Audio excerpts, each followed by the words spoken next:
we have Maya Cattle here with us today. You're doing payments at the Solana Foundation. Yeah. Thank you for being here. No, I'm really excited to be here. We're so excited to have you. Okay, so there's a lot that we could say about Solana. The first thing that comes to mind is not payments. So I am curious about what you're working on, what your perspective is, and we can maybe start there. Sure. I mean, you're right. Listen, Solana has been very strong on numerous different things. Payments isn't usually the thing that people first think of, at least not within crypto native circles. But there is a different narrative outside of that, right? So what I spend a lot of my time doing is working with traditional payments companies, think the likes of a Western Union, who publicly announced that they're doing everything on Solana, or Zeps, who owns World Remit and Sendwave, same thing. I spend my time with them talking to them about, okay, this is what stablecoin enabled payments looks like. So this is how you can leverage the world of crypto to achieve ABC goals. And that's kind of where I sit and what I do. So it's working with these traditional companies and bringing them on chain. And are you mostly focused on stablecoins and stablecoin integrations on Solana? First question. Second question, are you mostly focused on kind of institutional adoption versus consumer adoption? So I'll start with the second question. Love that. So a bit of both, right? So I think it also depends on how you define institutional. Yeah. But it's both. So let's take Western Union. In reality, yes, they're a British company, but they are an institution, right? So they are also, they, like many other remittance companies, are looking at the retail arm, right? It's not just pure institutional, we're using it for, I don't know, treasury, whatever. Yeah. So it's both, and we are seeing both.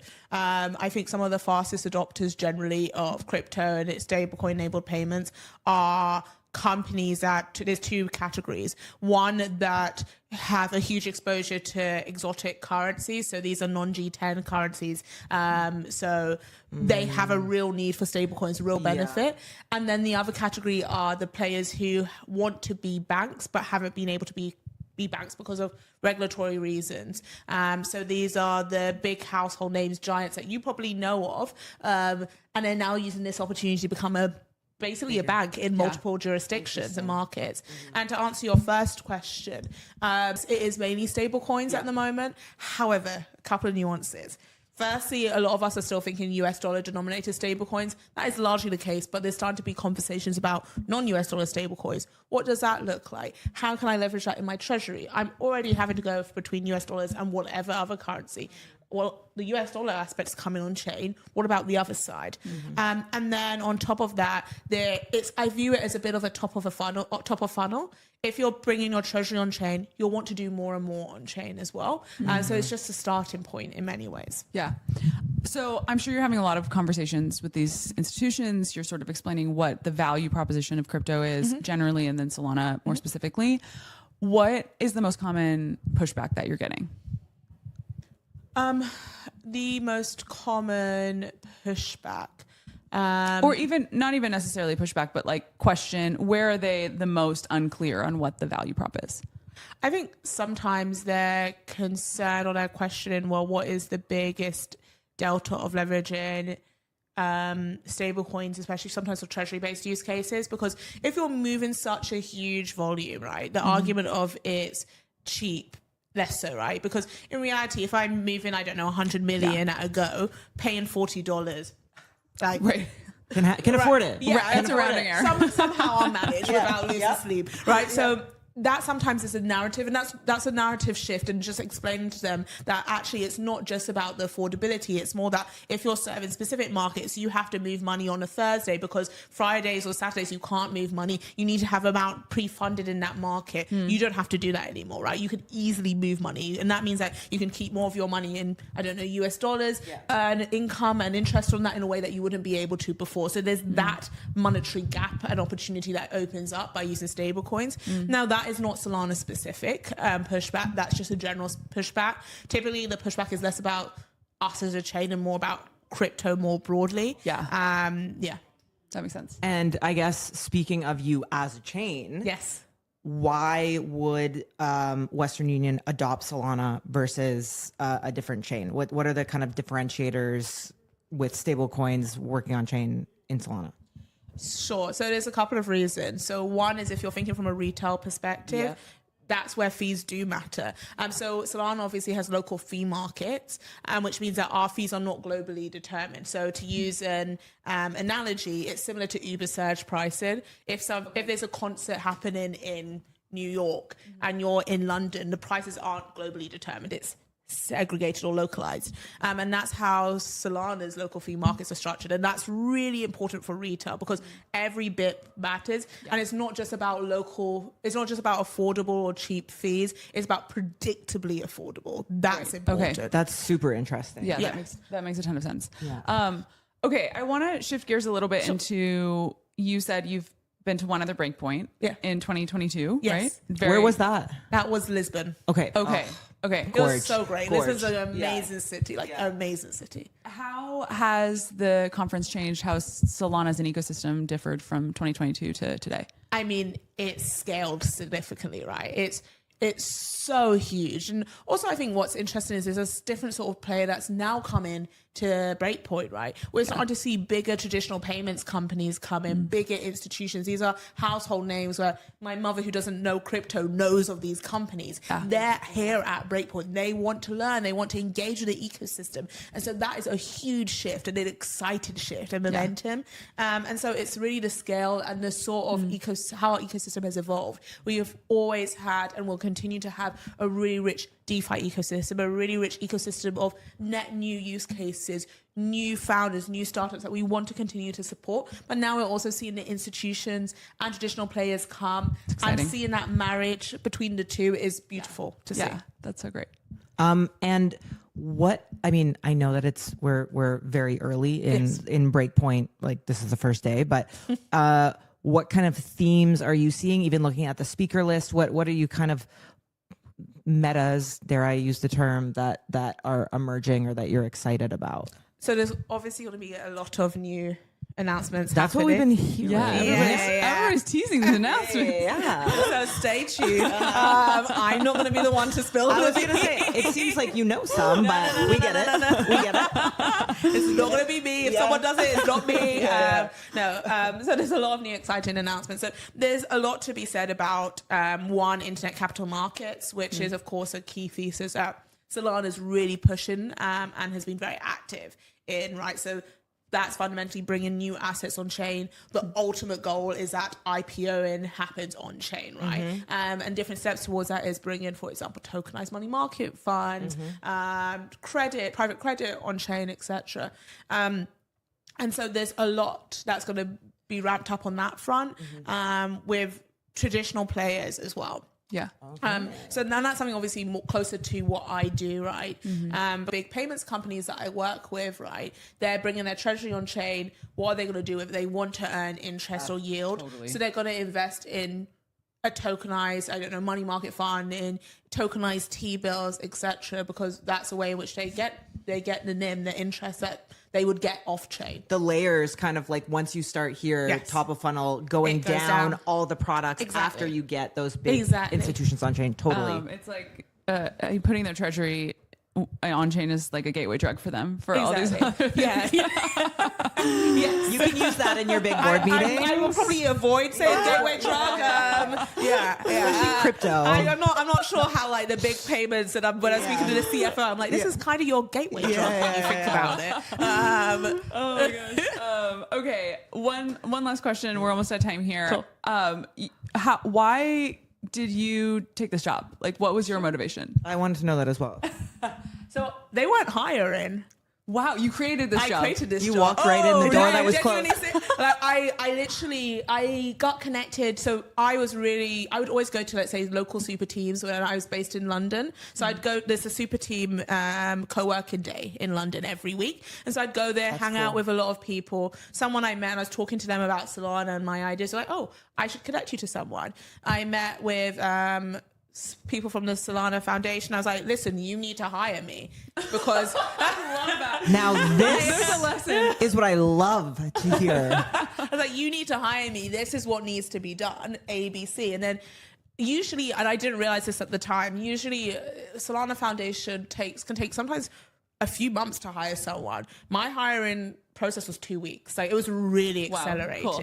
And I had spoken to a number of different chains, right? So before Solana, I actually built a crypto business, right?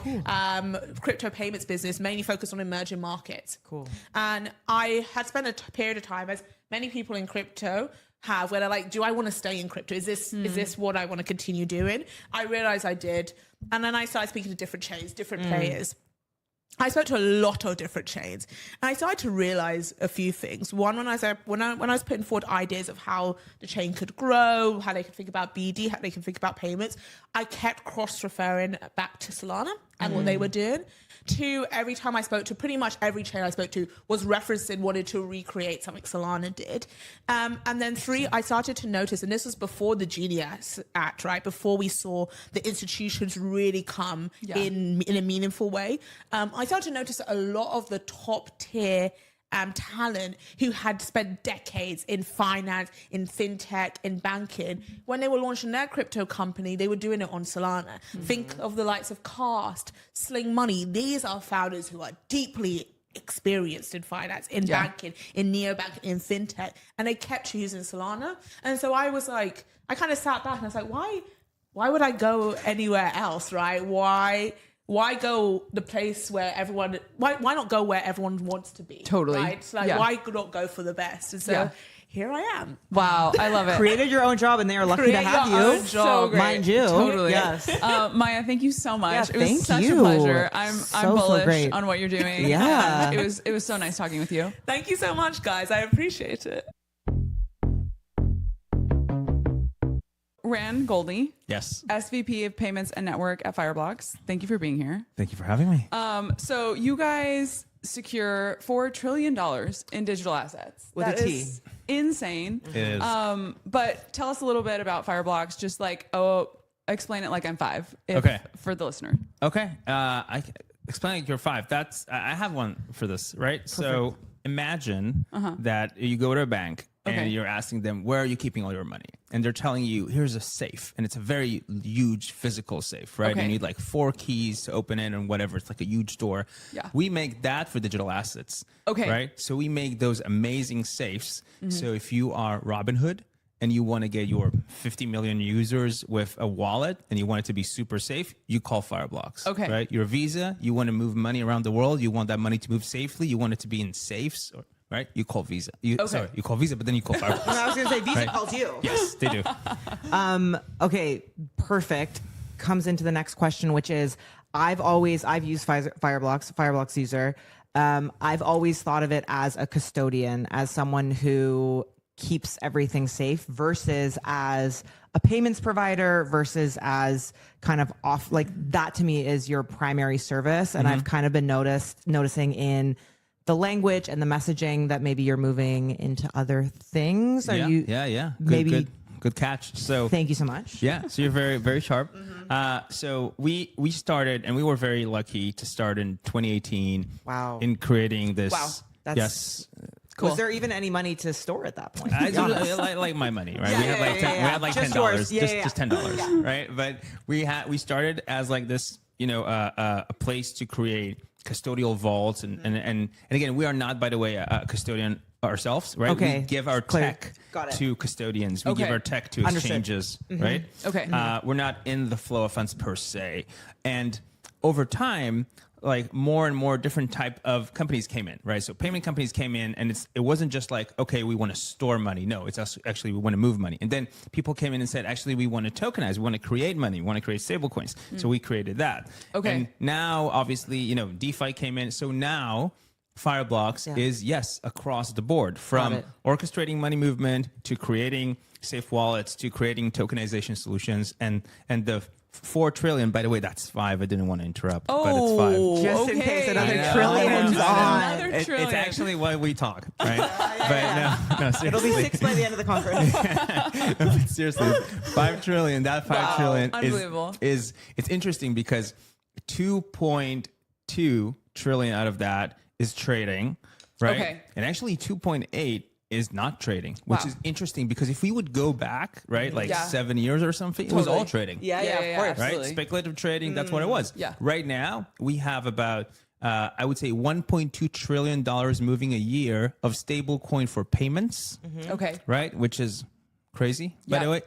And by the way, it's still a fraction of what it could be, because if you think of global trade, that's 250 trillion. Oh my Right? God. We're not Okay. even at 1%. Wow. Yeah. Wow. Right? Got it. And it's, yeah. Anyway, so a lot. Interesting. So what I'm hearing from you over the course of the history of Fireblocks is this amazing ability to sort of move in your strengths, but where the market is headed. Yeah. And I think that's necessary for crypto companies because it's so nascent and we're building the road as we're driving down it. I'm curious if you have thoughts about where we're headed next, if there's things that you're seeing for both Fireblocks, but as an industry as a whole as well. Yeah. So look, I mean, I really think about this whole thing as a financial upgrade to the world of our infrastructure, right? It's an infrastructure upgrade. It's nothing more than, we've been doing phone calls for the last 100-something years, right? Since Graham Bell decided we're going to do this, and we're still picking up something, calling someone on the other side of the world. Yeah. Now we can do it faster. We can do it cheaper. We can actually send a video message if we want. Technology improved, got us to do more stuff. I think it's the same with what we're doing here. Yeah. We're still going to pay people. We're still going to move money between businesses, right? But now we're just going to do it faster, better, et cetera. So my view is that, stable coins obviously right now are like all the rave and Totally. right. You go on LinkedIn, stable coins are going to solve world poverty and right. It's amazing. Like tomorrow or even today. It's already happened, right? Yeah. You're right. So I think that trend will only continue. And I think that if we look 5 years from now, 10 years from now, probably all the banks will already adopted this digital asset type of rail. By the way, I don't know if it's going to be a stable coin. I think stable coins are, I don't want to open this up right now, but I think stable coins are dead. They don't even know it. Whoa, Right. hot I take. mean, you opened it and we're diving in. Okay. No, I'm just saying. Yeah. I'm just saying it's a great form of how to digitize money.